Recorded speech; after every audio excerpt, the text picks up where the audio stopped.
क्या हम एक स्टार्टअप के साथ ज्वाइन कर सकते हैं या तो हमें एस्टेब्लिश कंपनीज के साथ ज्वाइन करना चाहिए जो ऑलरेडी मार्केट में एस्टेब्लिश हो चुके हैं। क्योंकि अगर एक स्टार्टअप 3 महीना या 6 महीने बाद बंद भी पड़ जाता है, वाइंड अप भी हो जाता है, फिर भी वो तो आपको पैसा दे के जा रहा था। मंथ के एंड में जितना भी आपने काम किया,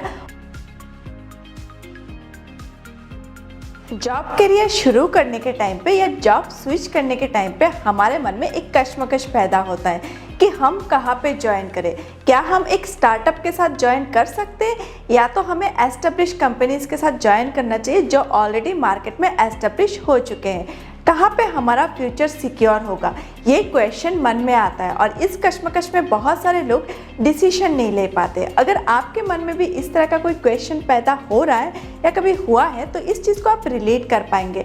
और अगर आपको इसका आंसर चाहिए, सही आंसर, एक्यूरेट आंसर चाहिए, तो आपको मेरे साथ इस वीडियो में अंत तक बने रहना होगा, क्योंकि इस वीडियो को देखने के बाद आपके मन में इस तरह का कोई भी कश्मकश कभी भी पैदा नहीं होगा।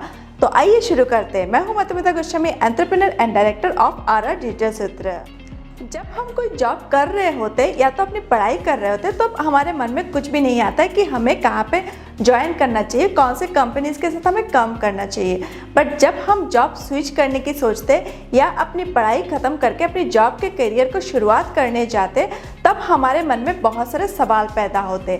जब हमें बहुत सारे ऑप्शंस मिलते कि हम बहुत सारे इंटरव्यूज़ दे सकते, नए नए कंपनीज के साथ हम कांटेक्ट कर सकते, तो हमारे मन में कश्मकश पैदा हो जाता है कि मैं कहाँ पे ज्वाइन करूँ।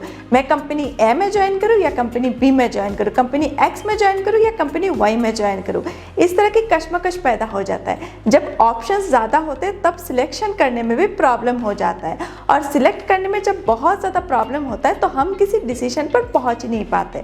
हमारे लिए सारे चीज़ एकदम कन्फ्यूजन क्रिएट हो जाता है और इस कन्फ्यूजन के चक्कर में हम एक्यूरेट सिलेक्शन को सिलेक्ट नहीं कर पाते।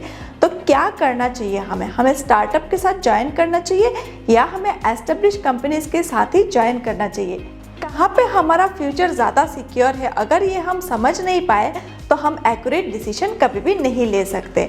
तो स्टार्टअप और एस्टेब्लिश कंपनी में क्या डिफरेंस है, हमें कैसे इसको चूज़ करना चाहिए, कहाँ पे हमें जाना चाहिए। जब एक स्टार्टअप स्टार्ट होता है तो वो एकदम ज़ीरो लेवल से, एकदम ग्रास लेवल से स्टार्ट होता है। तो बहुत सारे जॉब प्रोफेशनल को ऐसा लगता है कि अगर मैं स्टार्टअप के साथ ज्वाइन करता हूँ तो मेरा फ्यूचर डार्क है, मेरा फ्यूचर कुछ नहीं होगा, क्योंकि स्टार्टअप अगर वाइंड अप हो जाता है तो मेरा नौकरी चला जाएगा। बट ये एक मिथ है, ये एक गलतफहमी है, ऐसा नहीं है।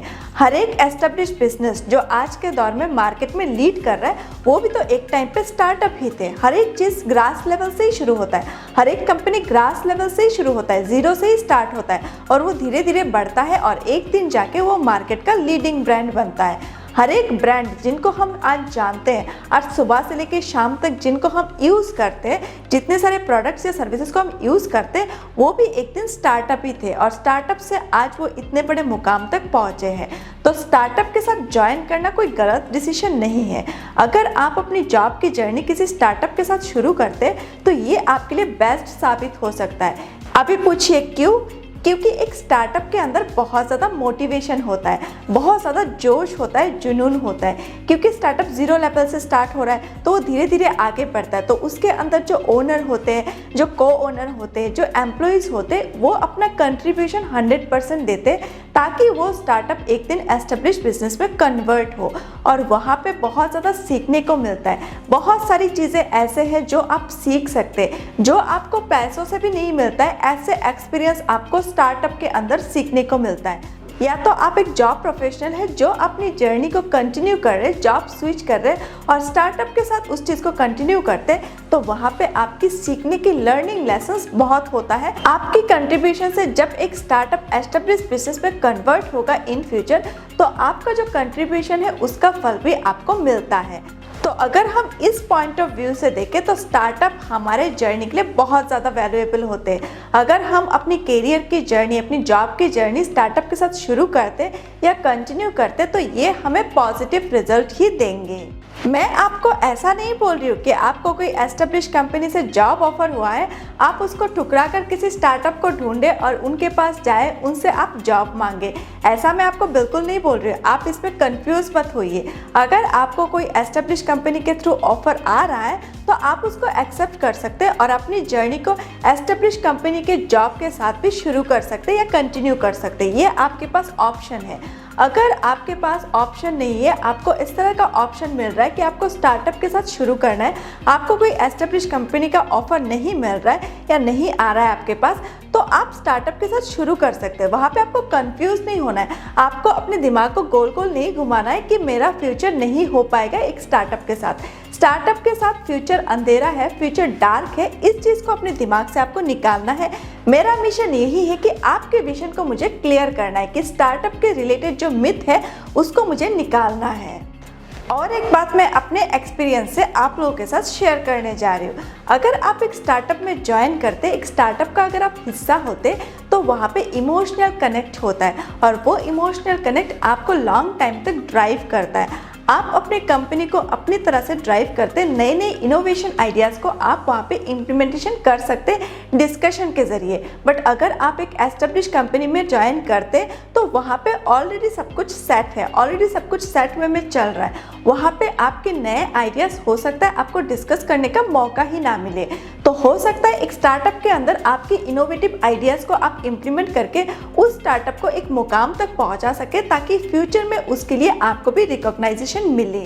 तो एज ए जॉब प्रोफेशनल आपके मन में एक डर हो सकता है, फाइनेंशियल पार्ट का डर, कि अगर मैं एक स्टार्टअप में ज्वाइन करता हूँ तो इससे मेरे फाइनेंशियल जो गोल्स है, जो मुझे कमाना है एंड ऑफ द मंथ, हो सकता है ये मैं ना कमा पाऊँ, हो सकता है वो स्टार्टअप वाइंड अप हो जाए और मेरे पैसे, मैंने जो काम किया, अपना टाइम इन्वेस्ट किया, उसका मुझे पैसा नहीं मिलेगा तो क्या होगा। इस तरह की चीज़ें, इस तरह की नेगेटिव चीज़ें आपके मन में आना स्वाभाविक है। तो इसका आंसर भी मैं आपको बता देती हूँ। अगर आप एक जॉब प्रोफेशनल है, एक एम्प्लॉय है, तो आप जिस भी स्टार्टअप में ज्वाइन करते वहाँ पे उसके जो डायरेक्टर्स होंगे, जो ओनर्स होंगे, उनके साथ डिस्कस करिए कि वो आपको आपकी जो सैलरी है वो सैलरी के साथ साथ ESOPs भी दे। ESOP क्या है अभी ये भी मैं बता देती हूँ। ESOP is a kind of profit share. अगर आप उस पर्टिकुलर कंपनी की प्रॉफिट शेयरिंग लेते हैं, कोई भी परसेंटेज वो कंपनी आपको ऑफर कर सकते हैं, 5% या 10%, 20%, 15%, कोई भी परसेंटेज जो नेगोशिएबल होता है, जो नेगोशिएट होकर डिसाइड होता है आपके और ओनर्स के बीच में, उस परसेंटेज पे आप काम कर सकते हैं, जहाँ पे आपकी सैलरी भी बनेगा और वो परसेंटेज भी आप ले सकते हैं। तो अगर आप वहाँ पे अपना 100% देते, आप हार्ड वर्क करते, आप हाथ से हाथ मिला के उस स्टार्टअप को आगे बढ़ाने की कोशिश करते हैं, तो श्योरली आपको रिजल्ट मिलेगा और वो रिजल्ट पॉजिटिव होगा। वहाँ पे कंपनी का भी ग्रोथ होगा, उस स्टार्टअप का भी ग्रोथ होगा और आपका भी ग्रोथ होगा। आपका करियर का ग्रोथ होगा, फाइनेंशियल पार्ट में ग्रोथ होगा, हर तरफ से ग्रोथ होगा, जहाँ पे दोनों लोगों का विन विन सिचुएशन है। कंपनी का भी विन विन सिचुएशन है और आपका भी विन विन सिचुएशन है।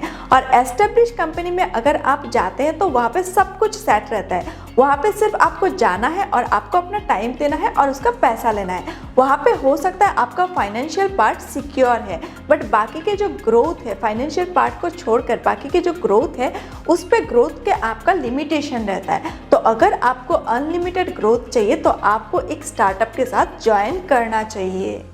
आपके मन में अभी एक सवाल आ रहा होगा, अगर मैं स्टार्टअप में ज्वाइन करता हूँ या करती हूँ तो मुझे नुकसान हो जाएगा, और अगर मैं एक एग्जिस्टिंग कंपनी में ज्वाइन करता हूँ या करती हूँ तो उससे मुझे फ़ायदा हो जाएगा। यहाँ पे फ़ायदा नुकसान कुछ नहीं है, आपको अपना नज़रिया बदलना होगा। अगर आप एक एग्जिस्टिंग कंपनी में भी काम करते तो उस कंपनी में भी आप जितना काम करेंगे उतना ही पैसा आपको मिलेगा, और अगर आप एक स्टार्टअप में काम करते तो उस पर भी आप जितना मेहनत करेंगे उतना पैसा तो आपको मिलेगा ही।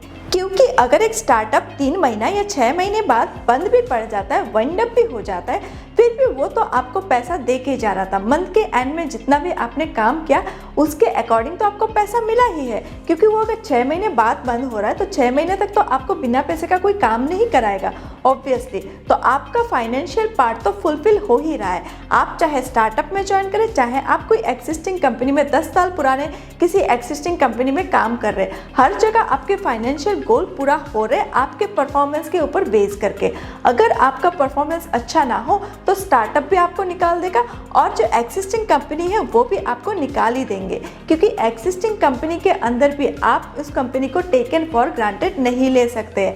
आपको परफॉर्मेंस देना ही पड़ेगा, अपने टाइम के अकॉर्डिंग अपना 100% देना ही पड़ेगा, तभी आपका जॉब सिक्योर है, तभी आपका जो पैसा है, सैलरी है, वो सिक्योर है। तो चाहे हम स्टार्टअप की बात करें, चाहे एक्सिस्टिंग कंपनी की बात करें, आपके परफॉर्मेंस के बेसिस पे ये मैटर करता है कि आपका जॉब कितना सिक्योर है, ना कि उस कंपनी के नेचर के ऊपर कि वो एक स्टार्टअप है या एक एक्सिस्टिंग कंपनी है, 10 साल पुराना कंपनी है। और एक बात और एक गलतफहमी हम ह्यूमन बीइंग के दिमाग में हमेशा चलता है, हम सोचते हैं कि स्टार्टअप्स तो बंद हो जाते हैं 2-3 साल के अंदर या 1 साल के अंदर मैक्सिमम स्टार्टअप्स बंद हो जाते हैं। बट ऐसे बहुत सारे एग्जाम्पल हैं जो एक्सिस्टिंग कंपनी के एग्जाम्पल हैं जो 10 साल 5 साल बाद भी बंद हो जाते हैं, लॉसेस के दौरान बंद होते, बहुत सारे डिफरेंट रीजंस के वजह से वो कंपनीज बंद हो जाते हैं एस्टेब्लिश होने के बाद भी। तो ऐसा ज़रूरी नहीं है कि सिर्फ स्टार्टअप्स ही वाइंड अप होते हैं, एक्सिस्टिंग कंपनी भी बंद होते हैं उनकी परफॉर्मेंस के अकॉर्डिंग।